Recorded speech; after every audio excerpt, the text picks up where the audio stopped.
Good morning, good afternoon, or good evening, wherever you may be. Welcome to today's Product Innovation series on digital marketing. And today we're going to talk about the best camera is the one that is with you, mostly focusing on mobile photography. Now, before we begin with our workshop, let me first introduce myself. My name is Paul Bunnagan. I am Director of Communications and External Affairs at the Pacific Asia Travel Association, and I will be your host for today. Now, before we get to our speaker, let me just give you a quick technical notes about Zoom. So this is a Zoom webinar, as you may be used to. This is actually a Zoom meeting room, because this is a bit of an interactive session over the next 2 days. So as you see at the bottom of your screen, there's the mute and your camera function. Please remain muted and make sure your camera is off. However, if you have any questions, feel free to raise your hand, and once called upon, feel free to unmute yourself, even turn your camera on, and you can ask questions of the speaker. I know he will be going through several modules today, so he'll pause after each module and say if there's any questions. At that point, as I said, feel free to raise your hand, unmute yourself, and turn your camera on and ask your question. There is also a chat function as noted on the screen. Feel free just to say hello to everybody, where you're from, what company you're from, and where in the world you are. So with that, that is all of my technical notes. Sorry, let me just go to the next screen. And so with that, today we have a really special, actually today and tomorrow, we have a special speaker with us who's going to talk about mobile photography and how to really take advantage of using your mobile phone to have the best photo possible. He's a child photographer, and ladies and gentlemen, please welcome Mr. Scott Woodward. Scott? Hi, everybody. Thank you very much. Thanks for the introduction, Paul. I appreciate everyone joining today.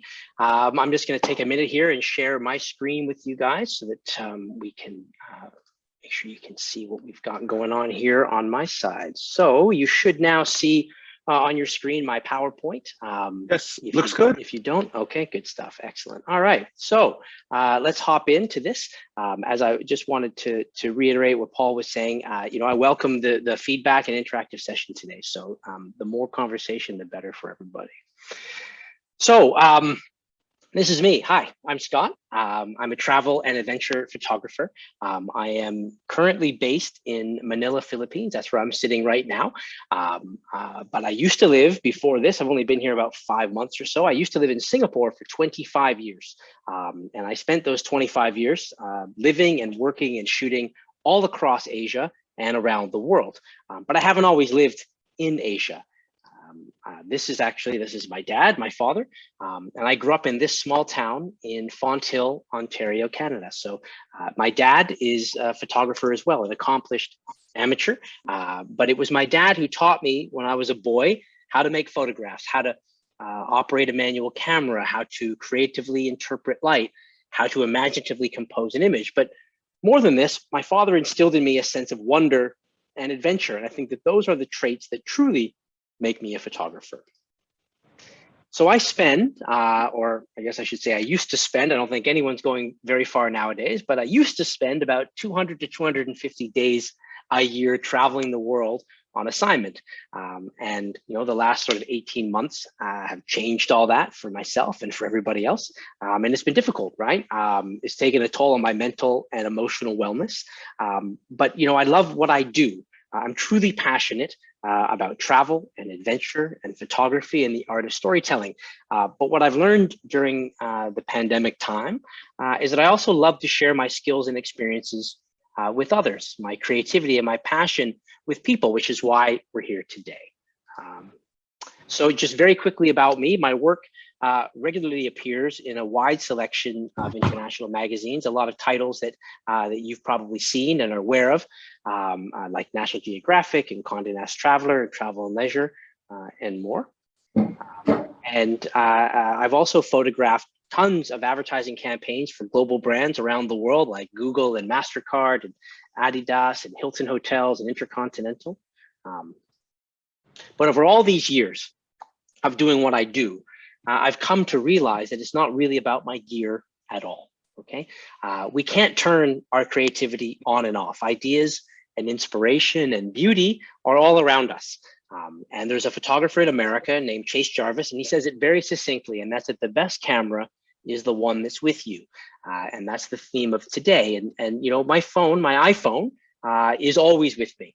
Okay, and it's a very powerful device. And truthfully, it's made me a better photographer. I've made tens of thousands of photographs that I never would have made if I didn't have a camera in my pocket all the time.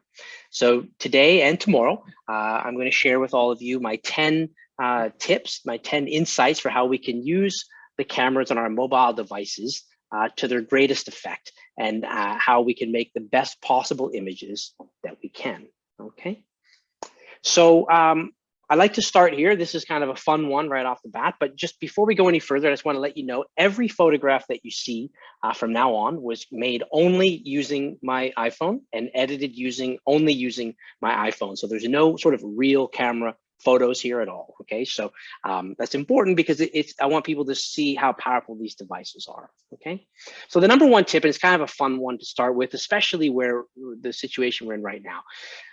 And the fact of the matter is, we don't have to travel to make travel photography. Okay, one of the biggest feedback I get from people when they see my images are sort of, oh, you know, all your photos are so great because you get to go to all of these magical places. And it's true, I'm very fortunate that I got to go to all of those places. But you know, Toronto, which is where I'm from, where I grew up, and Singapore, where I lived for 25 years. If you live in Toronto, Singapore is a very exotic place. If you live in Singapore, Toronto's a very exotic place. So it's really about a mindset, right? And what I've learned and really want to share is that there are fascinating places and characters and stories everywhere, even in our own backyard. So no matter where you are in the world, now more than ever is an opportunity for us to be tourists in our own cities, right? To explore our familiar surroundings with a keen eye. And I promise that you will find wonderful photographic opportunities if you do that. And the practice and experimentation right now, when we really can't get on planes and can't go out and explore the world, will help us be better prepared when we finally do get to go on those big adventures. Okay, so what I'm going to share with you now is just a handful of photos. I made all these in Singapore, all on my iPhone. So, you know, in Singapore, kind of gets a bad rap as being like this boring place, right? And it's really not. You know, as someone who lived there as long as I did, I can assure you it's not. There's this sort of remarkable architecture, this kind of patterned architecture that exists so many places, whether it's, you know, this is an HDB, one of the oldest HDBs in the country, which is like a public housing thing. And so we have people that break dance in front of these. You know, there's also heritage architecture that goes back 100 years. This colorful shop houses, preserved historical architecture. There's modern architecture. This is at the Changi Airport. You know, so they have this as well, this sort of state-of-the-art modern architecture. We've got street art and people who inexplicably wear the exact same Pantone colors and stand in front of it. This is like urban camouflage. I'm not sure when this man got dressed in the morning if he was planning to stand exactly like this in front of it. But you know, so this is in Little India. So we have these art. Also, Little India, these colorful festivals that happen throughout the year in Singapore. So this is Deepavali in Little India as well, but all of these colorful festivals. You know, there's these traditions. So this is a dying tradition in Singapore, bird singing. This is one of the oldest and last remaining bird singing birdcage makers in the country. He's almost 80 years old, I think, when I met him. And he hand makes these bird cages. But these dying traditions exist in that city, in all cities, you know. We do have grit. We got guys with full back tattoos who are selling durians on the side of the street. And, you know, we also have these characters, these crazy characters. This guy I went to get my watch battery repaired one day, and this is the guy who did it. He had the loop in as he was fixing my watch the one day, and he looked up to say something to me, and I saw it, and I was like, oh, that's great. I said, can I take a picture? And I pulled out my phone, and he whacked in the other loop in his other eye and kind of made this crazy face. But these characters exist, right? So what I really want to emphasize is just that there are these people and places and characters everywhere, even in our own backyards. A little funny story about this too. I actually showed this photograph in Singapore at the Singapore International Photography Festival. I was doing a talk there at the library, the National Library, and I showed this photo as part of a talk. And one woman in the audience really laughed hard, and I was like, "Oh, is it you know what's is it that funny?" She goes, "Oh, that's actually my friend's father." So it was a funny little moment where my photograph collided with that. So yeah, so that's where I like to start, kind of a little fun one, just to show us that there's beauty everywhere. Okay, so I presume there aren't any questions yet, but I'm happy to pause for a sec if there is anything that anyone would like to speak up, but I'll dive into a little bit more technical and compositional stuff now, if not. Okay, moving along. So number two is about focus and exposure. Okay, so our mobile phones are have automatic cameras on them. Okay, they're essentially a point and shoot camera. And what they do is the cameras will automatically focus on the foreground of the frame. Okay, what is closest to the lens. Now, when it does that, when our mobile devices focus on that, they choose an exposure, okay, which is basically how bright or dark a photograph is. And when they do that, that is automatically chosen based on where we focus and the light around it. However, we don't have to adhere to what the camera wants us to focus on or how the camera wants us to expose an image. So we are actually able to change that focus and exposure on our own just by touching the screen and using our fingers. And this is probably one of the most powerful things that we can learn about our devices, is really take them from a point and shoot device into something that's way, way more powerful. Okay, so this is like the biggest aha moment for people. So what I'm going to do is I'm just going to demonstrate for you really quickly kind of how this works. Okay, so I'm going to stop my sharing here for a second, okay, and just exit that show there. I'm going to stop sharing, and I'm just going to share my iPhone screen with you very quickly and give you a little demonstration, okay? So what you see on your screen is my iPhone screen right now, okay? So what I'm going to do is I'm going to put the camera on my screen, okay? So you're looking down at my desk now. I'm just going to grab a couple of things that are around on my desk, okay? So I have a hard drive and a compass and my keyboard, okay? So right off the bat, a tip, what we want to do whenever we are making photos or retouching photos, we want to make sure that our screen is as bright as possible, because if it's not, what we're going to do is we're not going to get an accurate representation of light and dark. So I'm on an iPhone. If you're on a different type of device, it's a little bit different, but if you just want to make sure that your screen brightness is as bright as it goes, okay? So my screen's as bright as it can. You can see now that I bring my phone down here, okay? And in doing so, what happens is you can see right automatically that the camera focuses on SanDisk, which is the label on my hard drive, okay? It's automatically focusing there. And you can see that the compass and the keyboard and the books behind me are blurry, okay?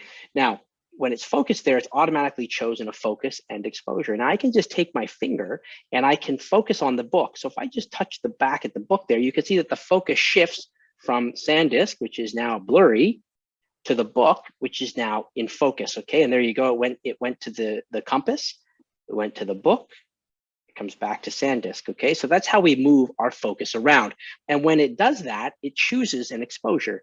Now that exposure might not be exactly what we want. So what we are able to do, no matter what device you're on, is if you just take your finger, so SanDisk is my focal point, okay? Then I take my finger, you see that little sunshine, I can slide it down and you see the screen getting darker. That's exposure. I'm decreasing the exposure.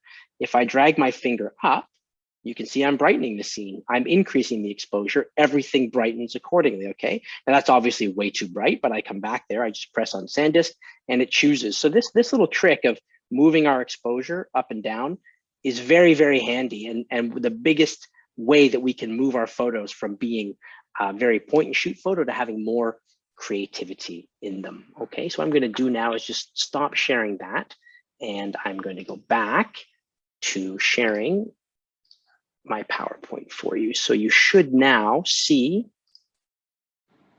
my PowerPoint screen up there, okay? If you don't, just give me a holler.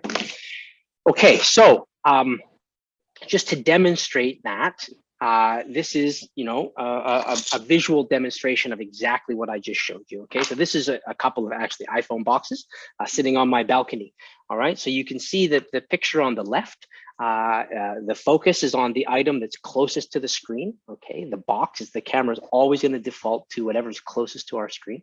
And when it does that, it chooses that exposure. Then what I did on the next one is I just took my finger and dragged it down. You can see the whole scene gets a little bit darker. Okay, and then the next one I did the same thing. I just dragged my finger up and you see the whole scene gets a little brighter. So we're able to fine tune our exposure like that. okay? And no matter what device you're on, the principle is the same, okay? You're just taking your finger and picking the focal point and then moving your finger up and down, side to side. So yeah, so that's number 2, but very, very powerful. I'm gonna show you lots of examples as we go forward on this. So any questions on that or anything at all like that? No? Okay. I am going to move on then. Okay. All right, number 3. I'm just going to ask. Someone has their microphone on, so I'm just getting a little bit of feedback. I'm not sure who it is. I'm looking. I think it might actually be Liz. So Liz, if you don't mind just muting your microphone, that would be great for me. Thank you. Okay, perfect. So number 3. Number 3 is called the rule of thirds. Okay, now the rule of thirds is probably the most well-known rule of photographic composition that there is. You probably have heard of it before.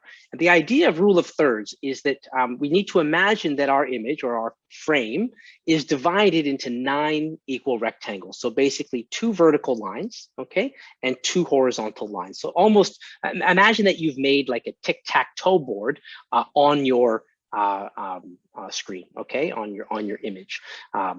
And that rule of thirds, basically what it does is it dictates that we should position the most important elements of the scene either along these lines or at the points where these lines intersect.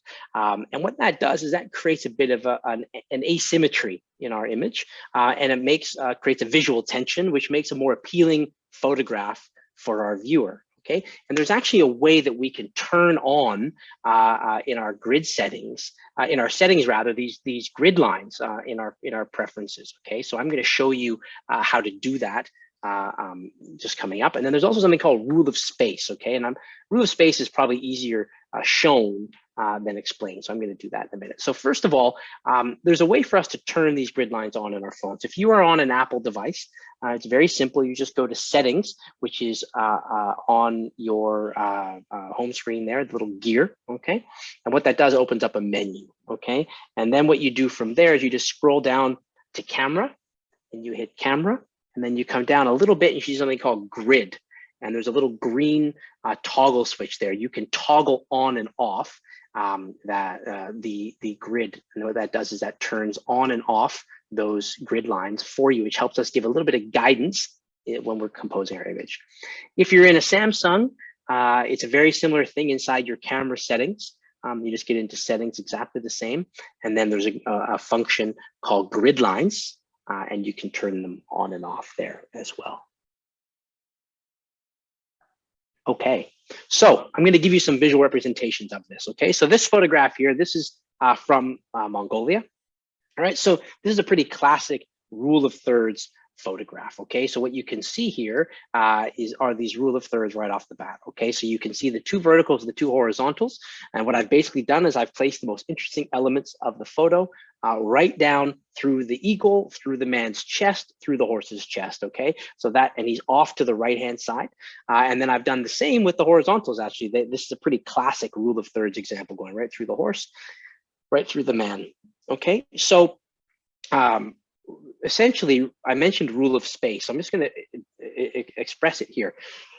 The idea of rule of space is that what we want to do is we want to have our subjects looking into the frame. Okay, our human brains are more interested in where someone's going than where someone's been. So if you can imagine the horse and the man and the eagle all the way on the left-hand side of the frame, but still facing left, so that all of the empty space was behind the horse's bum, behind the man's back, behind the eagle's back, it would be a very unbalanced photo. We might not even recognize why, but we would look at it and think, well, that looks a little bit strange because where is the man looking? Where is the horse looking? Where are they going? I'm not interested in what's behind them. I'm interested in what's in front of them. So that helps us give some balance. So rule of space sort of indicates that our subjects should always kind of be looking into the frame, not looking out of the frame off to one side. Okay, if that makes sense. So let me just give you some examples of some rule of space and rule of thirds photos. Okay, so here, this is Bhutan. This is also a good example of an image where I've overruled the exposure. Okay, so when I held up my iPhone for this photo, focus on the boy, it's going to choose an exposure for me, okay, a brightness. I find that our mobile devices tend to brighten things more than perhaps we'd like. They want to try and create this like perfect image where everything can be seen. There's no shadows.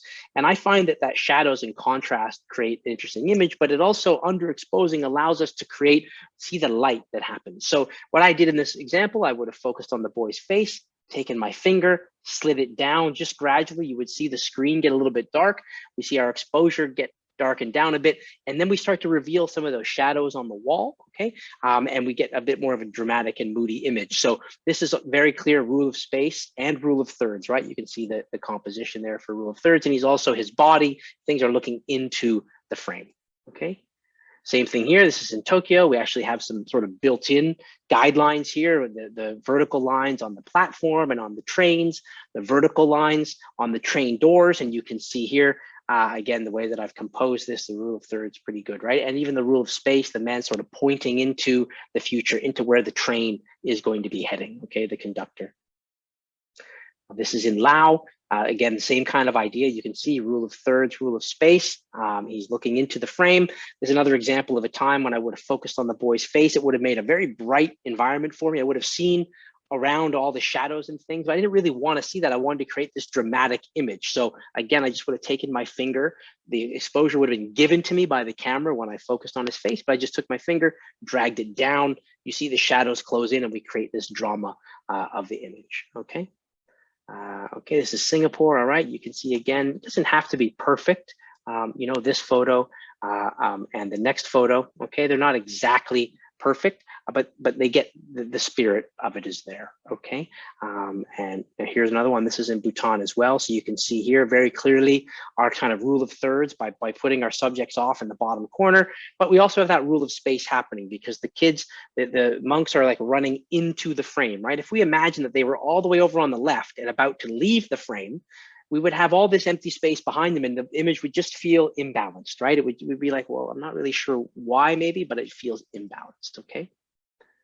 All right, and lastly, this is a street shot from Osaka, but you can see again, sort of lining up our rule of thirds and rule of space as well in that environment. So yeah, so that is rule of thirds, lesson number 3. I got a question here from Tracia, I think I'm saying that right, Tracia Go.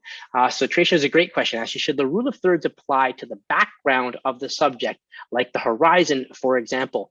Tracia, you seem very prescient actually, because there's I have an example of this coming right up, I think in the next one, number 5, which is going to be about landscapes, and I will apply that and show it to you, but there is certainly an opportunity, yes, to use the rule of thirds to apply to horizons in the background. And I'll show you exactly how to do that in a minute. So it's almost like you've snuck ahead.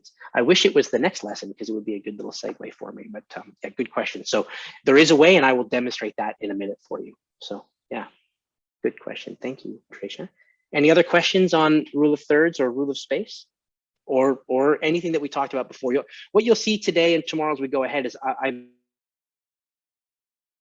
kind of building on each little principle, and as we go through, you'll see all the principles combining to build up as we go through. So don't be shy to ask a question from before if you have one. All right, so I'm going to go to number 4. Number 4 is about light. So the most critical ingredient in all great photographs, I mean, frankly, in all great visual art, right? Whether it's film or painting, is lighting. Okay, the best visual arts always make interesting and powerful use of light. Now, most of us are probably not shooting in the studio. We're not taking pictures in the studio where we're controlling the light, where most of us are doing it outdoors, right? So the sun's angle significantly affects the warmth and contrast, okay? So the sun rising up and then setting, that angle of the sun, the light changes throughout the day, okay? And there's something called golden hours, which I'm sure probably some of you have heard about, okay? And the golden hours are actually in the early morning and the late afternoon, okay? And what they do is, that's when the sun is lowest in the horizon and the light is the softest and the warmest and the most orange and golden, which is why it's called golden hours, okay? And I find as a photographer, you know, when I get a brief from a magazine, I am often putting myself, I think, at an advantage, because what I will do is I will concentrate all of my time to photographing when I am out in I try to be out in the world at those times of day to give myself the best sort of opportunity I can for the best light, because dramatic light, good light, can make even mundane subjects appear outstanding. So I'm always out at those times of day, and I'm always on the lookout for beams of light that peeks through clouds, or light that filters through trees, or light that shines through windows. I learn and practice about how light works, how it reflects and bends and warms. I like to use backlighting to create silhouettes. So I'm going to show you some examples of how we can really use and understand light to make the best possible imagery. Okay. There's also something called blue hour, which is a very, very cool time of day. And blue hour is just after the sun sets. Okay. So the sun, you know, depending where you are in the world, but, you know, sort of about 15 minutes or 20 minutes after the sun sets, we will have blue hour. Okay. And what it is that the blue hour, the sky looks sort of dark to our eyes, but there's still light in it. And our camera sensors are very, very sensitive to that. And they're able to pick up the light in the sky, even if our eyes can't, and it renders it blue. It's a really beautiful, special time of day. And it's especially nice for nightscapes. So I'm going to show you some examples of that right now, cityscapes at night. Okay, so here's just some examples about light. Okay, so golden hour, you can see, you can see in this photograph, this is Singapore, right? The shop houses up in the corner there, the white window frame. So they almost look orange, and that's because it's the light is that color. Normally they're white, but that orange soft light gives us that appearance of golden, the golden light. Okay, this is in Bhutan. So, here's a good example, right, of a few things happening here, right? So I've got rule of thirds. I've got my monk over on the right-hand side where those like horizontal and vertical intersect. I got rule of space, okay, so that he's kind of looking into, or at least the shadow, the slice of light is going into the frame. Now, when I saw this slice of light, I can tell it's late in the day, okay, because this was down a hallway. So the sun was setting, and it was pushing that beam of light down the hallway. It was a fleeting couple of moments that it was sitting there because the sun is moving down. So these children were running through the light. I asked one of the boys if he would mind standing in the light and posing there for me, and he did. So I take out my camera, my iPhone, I focus on his face, okay? What basically happens is you'll see the whole scene becomes brighter perhaps than we'd want, okay? Certainly did, but I want that shadow, I want that slice of light coming in there. So keep the focus on his face, take my finger, drag it down, okay? I see the shadows close in on me a little bit, and I create that dramatic image, okay? This is in Japan again, okay? Nice, beautiful afternoon, golden hour, late afternoon. You can see the golden colored light. Bhutan as well. Okay, this is in the same monastery actually, where I just took the monk down the hallway. Again, you can tell late afternoon light. The sun is low in the sky. That's why it's bursting through the windows the way it is. There's incense burning in there, so that incense is going up and creating those beams of light that are happening for us. So what I did in this, I didn't really go for rule of thirds in this. I went for symmetry. Okay, so what I did is I tried to make the right and the left as similar as possible. So my composition lines up the head monk there, Rinpoche, right down the center of him, compose the image. The scene is again brighter than I want it to be because of the camera trying to brighten everything with exposure. I just focus on the boys in the foreground, bring my finger down slightly, and you see the whole thing close in. One of the great things about mobile photography, unlike DSLR photography, is that what you see on your screen is what you get when you press the button, okay? So you don't have to necessarily, you're not taking a picture, changing a setting, looking at it, changing a setting, looking at it. Whatever your exposure is on your screen is exactly the way that photo is going to look. So mobile photography is a really powerful way to get those moments quickly. So this is an example of that. Okay, Lisbon, I mean, this is as beautiful as golden hour can look, right? That orange golden hue across the city at sunset, just as the sun's going down. Milan, again, okay, you can see at the bottom, all of the people are dark in shadows, okay, because we have such a contrast of light. The top is so bright and the bottom is so dark. So I'm not interested in the people at the bottom. If I had exposed for the people at the bottom, it would have brightened the whole scene right up. I would have lost the color on the cathedral, and it would have not have appeared as golden and warm. So again, I just focus on the cathedral, bring my finger down a bit. The people at the bottom go into shadow. I don't care. I've got that lovely color, and then I just got a little assist from Mother Nature there, a little bit lucky. Okay, again, you can see rule of thirds. I'm saved a bit by rule of space, his shadows looking into the frame. But again, this is late afternoon golden light that gives us those shadows. When the light is low in the sky, you get those shadows. It's like side light, right? You think about if you're gonna take a photograph of someone underneath a light directly above them, you get all the shadows under their eyes. I mean, even if you've done something as silly as try and photograph a receipt for an expense report and the light's right above you and you hold your hand out with your phone, you see your phone and your hand shadow right beneath you, right? That's because the light is right above. If the light is from the side, okay, when you take the picture, your shadow is over to the side. So, you know, the side light is more flattering and it gives us those shadows. And lastly, blue hour. Okay, so I mentioned about blue hour. This is that magical time of day. I took this picture in Singapore, down at Marina Bay. So you know, I have a couple of things happening here. I have my rule of thirds. I have it's actually the Apple Store on the left horizontal, left vertical rather, line. And then I also have symmetry happening here, right? I've brought my camera down low enough that what happens is I have that horizon right in the middle. So I actually have symmetry top and bottom. The reflection from the city is exactly reflected on the horizon. So, but that is blue hour and how blue hour looks. I have more examples of that later, but it's a really beautiful time of day to photograph. And the great thing about blue hour, I should say too, you don't necessarily need a sunny day to get blue hour. Even if you have kind of a gray and overcast day, as long as it's not totally cloudy in the sky, you know, you'll still get this blue in the sky when the sun goes down. So you don't need a magical sunset to get this. This can happen on an average day. So yeah, so that's number 4, understanding light. Are there any questions or comments? Okay, I will continue on. Now I got Tracia's back now because we are going to talk about landscapes and life to landscapes. Okay, so beautiful landscapes are wonderful, right? And it's probably where a lot of us start our photographic journey because we don't need to have a lot of courage to take landscape photos, right? We don't have to ask someone, pose someone, do something like that. It can be intimidating for some people. So landscapes is where a lot of us kind of start. And they can be wonderful, but if you've ever been subjected to my mother's holiday snaps and you have to look at like 30 or 40 landscape pictures in a row, they can become pretty boring. So what I like to do to try and make them less boring is adding people to my landscape photos. Okay, so those living elements of a person, they tend to evoke stronger emotions in our viewers. And even if the people occupy just a very, very little bit of space in the frame, that human touch does 3 really, really powerful things to make a better image. Okay, number 1, it gives scale to the photograph. Our brains all know the size of a human.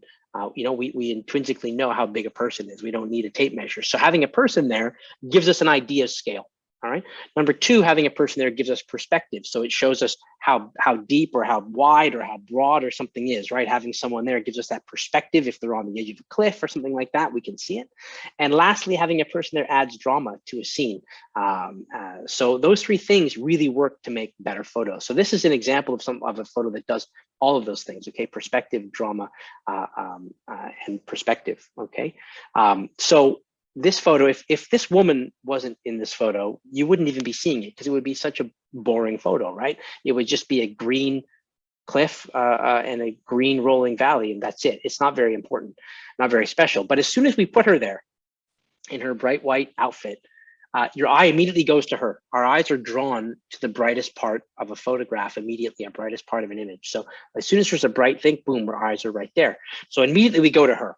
And then what happens is we're like, oh my gosh, wow, I mean, is she on the edge of that cliff? Like you get it, it's a bit of drama. Wow, how high is that cliff? Well, there's a bit of perspective, right? So it kind of takes us through, and then you go down the valley and through, and you kind of have a little journey through the picture, all because she was sitting there. You can see, again, I'm adhering to the rule of thirds. Okay, she's off on the side. Rule of space, she's looking into the frame, and you see how these concepts build. But just having her there adds that little bit of drama for us. Okay, so this is in Tanzania.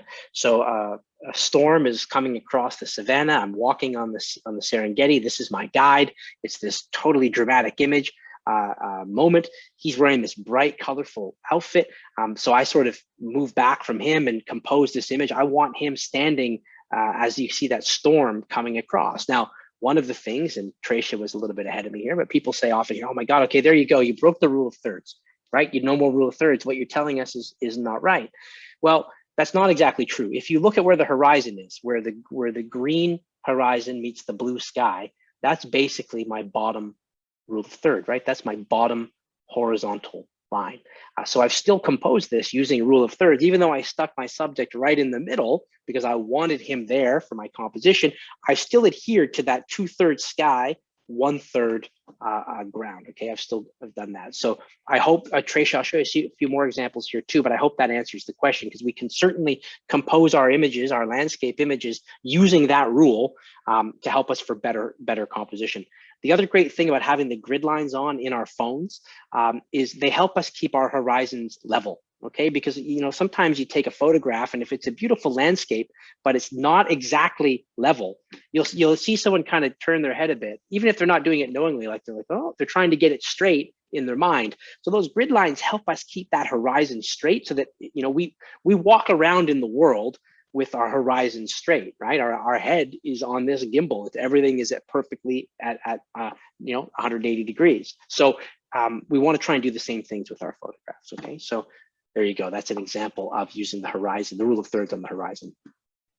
So, something else we can do when we're out in the world is looking for natural frames. So natural frames don't have to be exactly like a picture frame. They can exist in all kinds of ways, like these archways. This is in Istanbul. So you can see I've got symmetry happening here, right? I've divided the image right down the middle. But having that woman there, that person there, adds a whole different perspective. Immediately we realize how big those archways are, because we see a human and we know how big a human is, right? So that adds that drama. You can tell that the sun is low in the sky because I have those shadows that are happening, those little floodlight bursts of light along the bottom. So you can see how just adding that person to that totally changes the image. It would be a fine photograph, but as soon as you put her in it, it's a much better image. Okay, this is another example, okay, of two things, I guess, of a natural frame, the tree and the little basket, but also of our rule of thirds for the horizon, okay? So you can see here again, I've composed the image, 2/3 sky, 1/3 water and bottom horizon. So more or less, that's my rule of thirds has gone through that bottom horizon again. You can see it. And this is another example, okay? This was this is like it looks like a postcard, right? If I ever write a romance novel, I guess this can be my cover. But you get the idea. So here I've basically done the same thing. I've got the beautiful golden hour light. Without the person in it, it's a fine photograph. But as soon as I have that person in it, it totally transforms the photo, right? It creates this sort of romance in it. And again, I've done rule of thirds here, even when I've shot in a vertical way. So it's 2/3 sky, 1/3 bottom, water and land. All right. All right, just one or two more here. This is in Japan, but you can see again, just that, I mean, I wish he was wearing like red or orange or something, so he would pop out a little bit more in the forest, but beggars can't be choosers. But you get the idea here. This is 800-year-old forest in Japan, but having him there really gives perspective to how big those trees are. Without him, it's really a nothing photograph. And lastly, I think, here my subject is wearing red. So, the bright colors, they really help. It pops right out of the scene. Your eye goes to that bright area. And we have something here called leading lines, okay? And leading lines are things that draw the viewer through a photograph. So our eye goes right to the woman in the red coat, okay? And then basically we see the path that's there and our eyes sort of follow up the path. And as it does, it sort of sucks us up through the image, up the river and through the image. So those leading lines started by the figure in red help us guide our way through the picture. Oh, one more, last one. They don't always have to be human elements either, right? They can be any type of living element adds life to a landscape. So, this is, I took this in Tuscany. It's a pretty morose picture, right? I mean, we've got dying vines and dead leaves and mist and the gray, and it's pretty somber. But then you get these sort of pristine white geese in the scene, and it creates this dichotomy of like life and death, and it brings a different joy back to it, right? So I like this photo, actually. I like the juxtaposition of it, but having them there, that living element, creates that juxtaposition for us and creates more of an emotional connection into our photo. So yeah, so that is number 5. So I've got one more lesson today, number 6, and then we have 4 tomorrow, including the interactive retouching. So I'm going to get to number 6 here, unless there's any questions from anybody about this. Otherwise, I'll move on to number 6 today, and then we will wrap up, and I'll see you back here tomorrow. Okay. Wow, Tracia, I think I'm gonna have to, I need you as like my setter-upper person here. So Tracia's question is, when you encounter a mode that needs to be photographed, how would you approach a subject if it's a person? Well, I like your segue, because the next one is about portraiture. So I am going to talk about that right now, Tracia. So portraits, okay, basically whether we know someone or we don't know somebody, great portraits happen when we fill the screen with the subject's face. Okay, so there's a famous photographer named Robert Capa. He's the founder of Magnum Photos, and he said, if your photos aren't good enough, you aren't close enough. And I think that that's a really interesting insight, and something that's very apropos for portraiture. Okay, like personally for me, I'm not interested in what someone's shoes are looking like or what someone's trousers are even looking like. If I'm taking a portrait, for me, it's all happening right up in their face. Okay, so my philosophy with portraiture is get close, and when you think you're close, get even closer. Okay, so if you are using an older mobile phone, okay, so I have here an iPhone 12. Okay, so it's a relatively newer model, but you can see that I have 3 lenses on the back of my phone.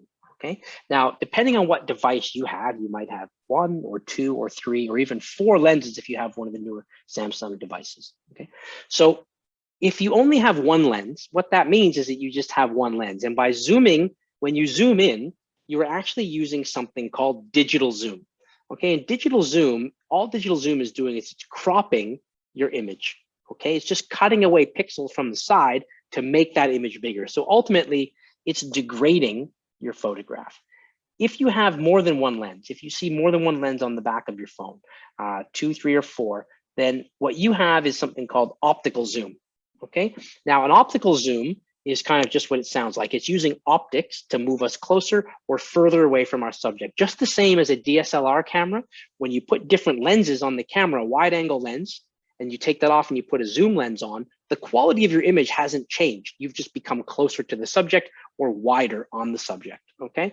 So if you are using a newer device, then zooming through those different lenses is not degrading your photo in any way, okay? And I encourage you to use that and do it. If you're using an older device, it only has 1 lens on it, 1 circle, then I would encourage you to zoom with your feet. Okay, I'd encourage you to walk closer to your subject if you can safely, obviously, but don't be lazy and stand across the room. Walk across the room and put the phone up. Okay.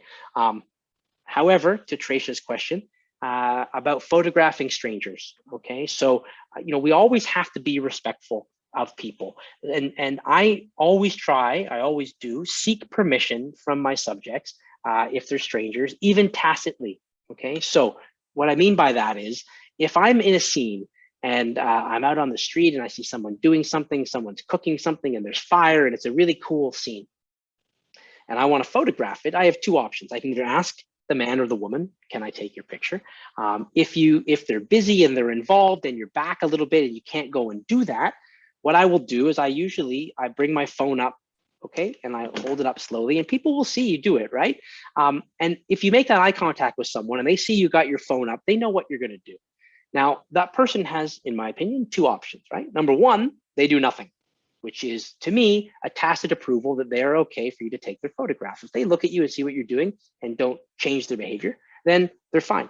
If they wave their hand or go, no, thank you, then I always respect that. Okay, I will always stop. There's lots of photographs in the world. I don't need that one. So that's what I mean by seeking permission. So I will, if I'm approaching a stranger and I want to do something, I will ask them outright, or I will make deliberate motions and they will see my camera, and then I usually get I either have a tacit contract with them where it's okay. If I get that where they don't do anything, I'll usually take a couple pictures, show it to them, and you sort of have a willing audience then, a willing subject rather, and then you can go back even and take some more better ones. So that's my answer to your question, Tricia.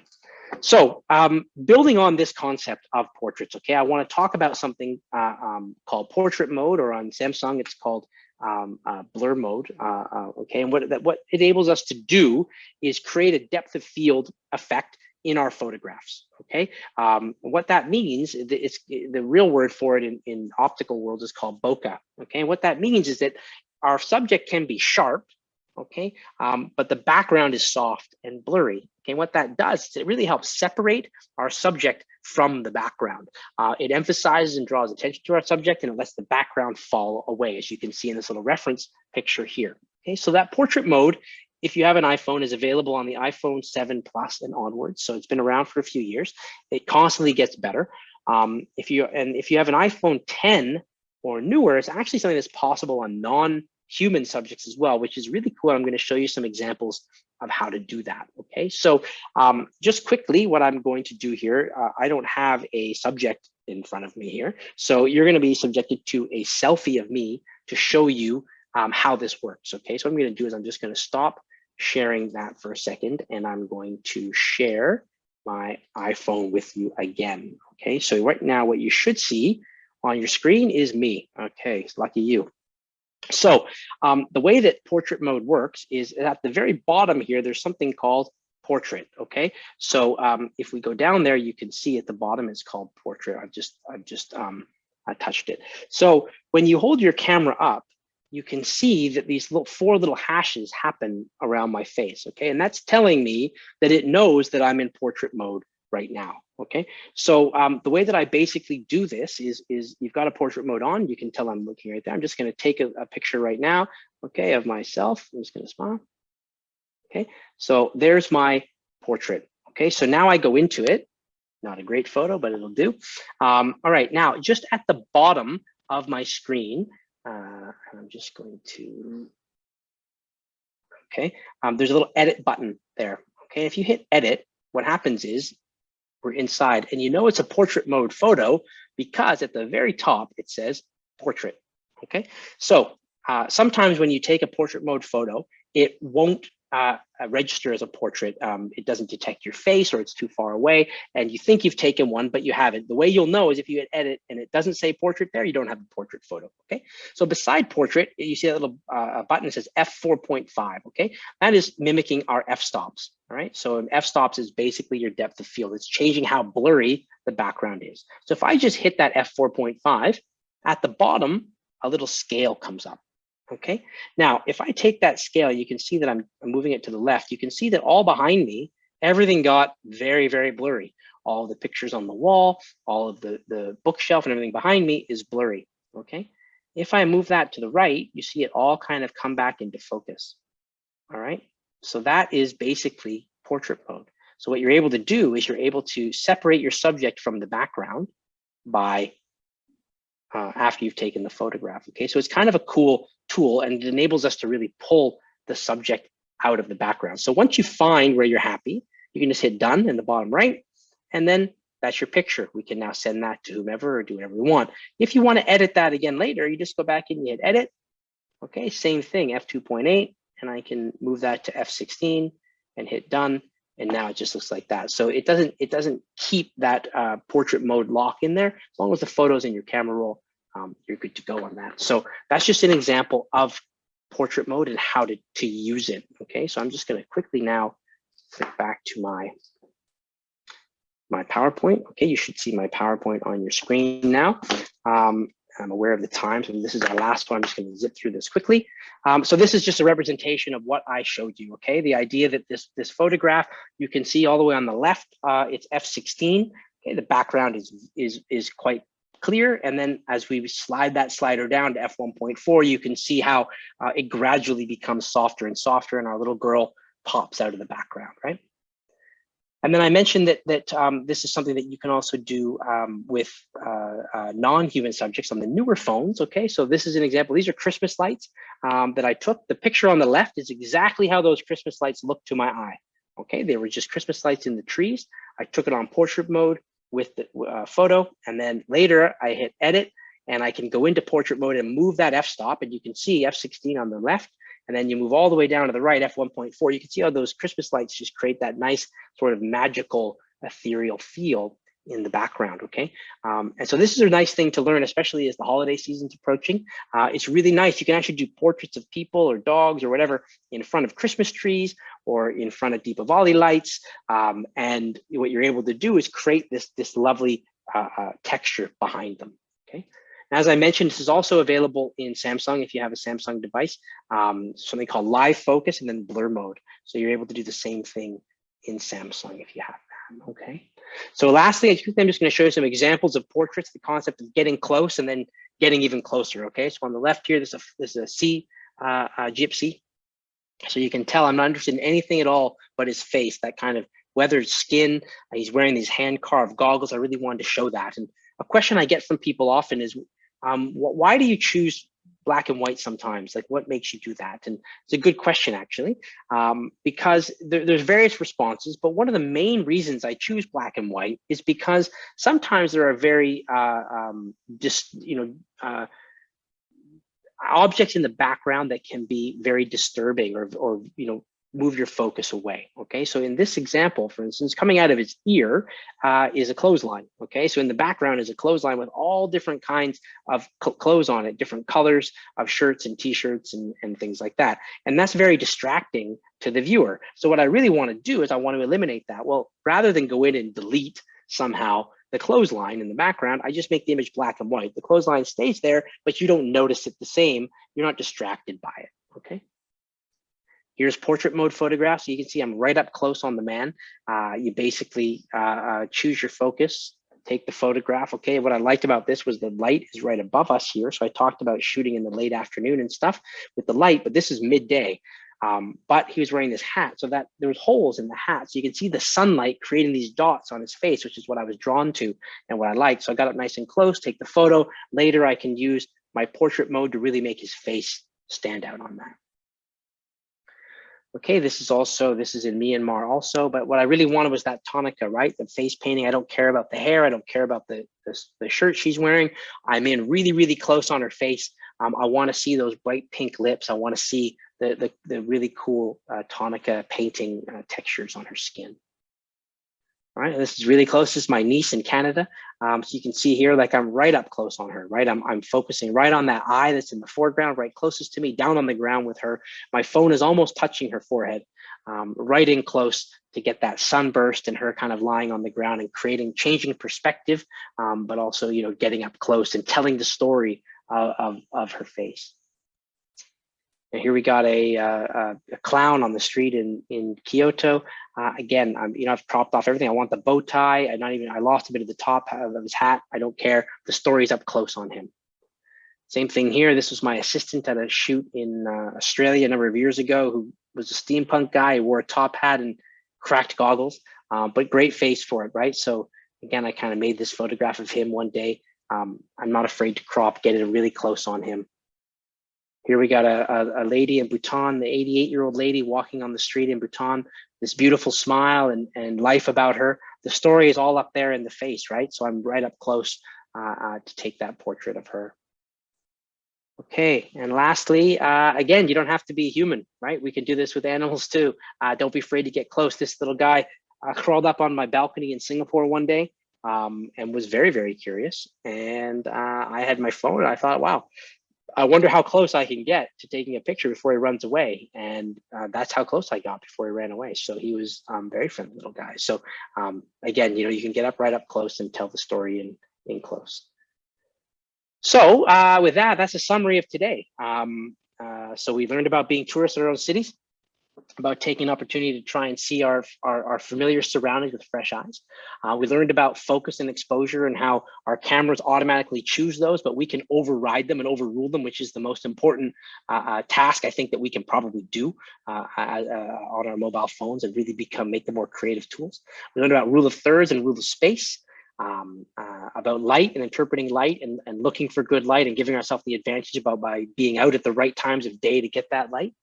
about landscape photography and how if we just add a little bit of life to landscape photography, we can create a much more compelling image and more engaging photograph. And lastly, about portrait mode and about getting close on our subjects and then getting even closer. So that's a summary of today. And this is me. So if you'd like to say hi or share some of your work with me, I would love to hear from you. So this is how you can get in touch with me. So with that, I will see if there's any last questions that we can answer or address. And if there's not, I'm going to hand it back to Paul to close it off.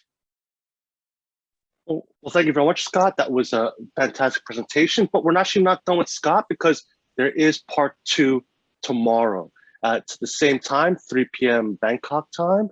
So please do join us tomorrow. My colleague has just sent you an email. Also, it's the link for tomorrow is also in the chat. So you have an email. In the email is a link for tomorrow's session. Please don't share it with anybody else. Only registered delegates will be allowed into the room. You also have some homework that is in the email. So you'll have to, I think there's 2 photos. Is that right, Scott? 2 photos. Yeah. There's an app you need to download, and then you need to yeah. So what I basically did is this link here. I think it was sent out to everyone as well. But if you don't have it, you have it here. But it's a link, a WeTransfer link, and what you can do there is there's 2 of my photographs that I made on my iPhone. They're not retouched. They're straight off the phone, a portrait and a landscape. And then there's instructions to download an app, a free app by Google called Snapseed. And you can get that on your mobile device. If you can save those 2 photos on your mobile phone and download that app from the App Store or the Google Play Store, depending what platform you're on.